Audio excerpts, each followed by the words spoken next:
The year is 1917, and a small army of British Mark I tanks rumble toward the German trench. These iron beasts are armed with machine guns and a cannon, a total contrast to the weak wooden airplanes. German soldiers shoot at the approaching Brits, but the tanks are stronger, overrunning the trench. But wait. How did this happen?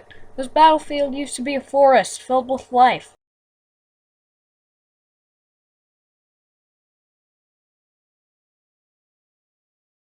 Okay, well, it all started when Archduke of Austria-Hungary Franz Ferdinand was assassinated during times of already high tension starting a chain reaction. Austria-Hungary declared war on Siberia, who was responsible for the assassination and allied with Russia, who joins into Germany, who already wanted to grow its empire, declares war on Russia, who is allied with France, so France declares war on Germany. And as an act of friendship, Australia-Hungary declared war on both France and Russia. So now everybody is at war. Germany decides to go with France. First, the thing is, France has a long line of forts along its German border that could slow Germany down. So how will they get around? Belgium. You see, France didn't build forts along their Belgian border because Belgium is tiny and insignificant and weak. That's the same mindset Germany had while invading them to get around the French forts. But Belgium is pretty decent at fighting wars, so they slow Germany down. Britain is mad that Germany is threatening Belgium's neutrality, so they declare war on Germany. Allied military tactics were outdated, with the exception of Britain. France, Serbia, and Italy still use bayonets and cavalry. It's time for new technology with Gunner. Introducing planes. They fly. Originally, they were used for spying, but eventually some guy said, "Hey guys, let's machine guns on planes!" And the first fighters were born. And if you shoot down enough of them, you can be an ace. Just like this handsome young man.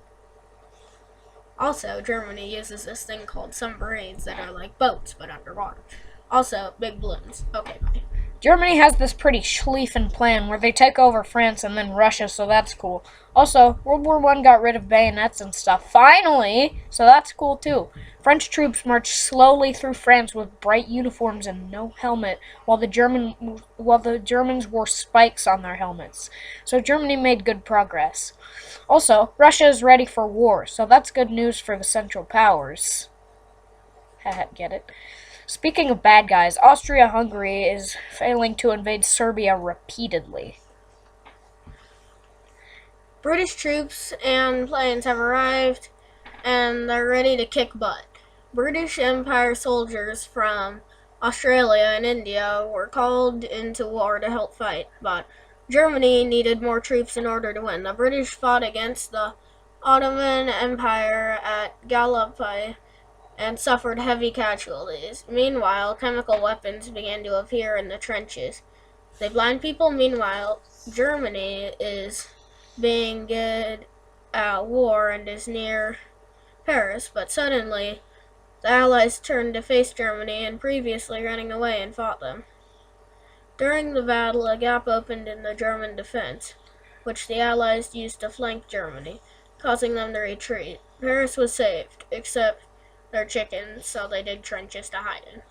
Germany does the same thing, and soon there are 475 miles of trenches running from the Swiss Alps all the way to the English Canal. The two sides moved toward the channel, trying to outflank each other along the way until they reached the coast and started fighting, while women worked in factories and as nurses on both sides to contribute to the war effort. New countries like Australia, Japan, and the Ottoman Empire joined in too. The British fought against the Ottoman Empire at Gallipoli and suffered heavy casualties. And meanwhile, Germany was making little progress in France, where they both lost the battles of the Somme and Verdun. Meanwhile, Russia was doing all right with General Brusilov in command. He made decisive victories against Germany, Austria-Hungary, and the Ottoman Empire until he was pushed back in September of 1916, when German reserve forces were called to the Eastern Front. Zeppelins fly over Britain to blow up their cities. Germany and Austria-Hungary tell Bulgaria to help them take Serbia. They say, okay. Also, remember those underwater boats that I talked about? Well, those accidentally sunk an American transport ship, sent supplies to Britain. Also, Germany sent Mexico a telegram asking them to invade America, but it was interrupted by the British, so the US declared war on Germany. When the war started, German immigrants in the US supported Germany and wanted the US to help them because patriotism or whatever. But then they heard Germany was being mean to Belgium and they wanted America to stop them. But American troops would not arrive until 1917. It is now 1917, and Russia has just pulled out of the war. It's a long story, but basically some Russian guys who really liked the color red for some reason had a bunch of riots, and they took over the government and then killed the Russian king. And now Russia is the Soviet Union. Now Germany can focus on the Western Front. They plan a super crazy ultra mega uber duper times infinity offensive that fails. And now America is finally here and ready to fight with 200,000 troops coming per day in May 1918. The Germans planned a big offensive, and they do good for a little bit, but they run out of money. And at this point, you know what happens. It's time for new technology with Gunner. Big metal things with machine guns and a cannon called tanks. Both sides use them, but the British ones are better because they help them win the war at 11 a.m. on the 11th day of the 11th month of the year. Germany surrendered.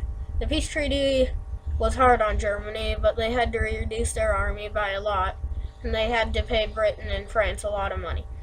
But the world was at peace once again, free, booming, and ready to rebuild for like 20 years.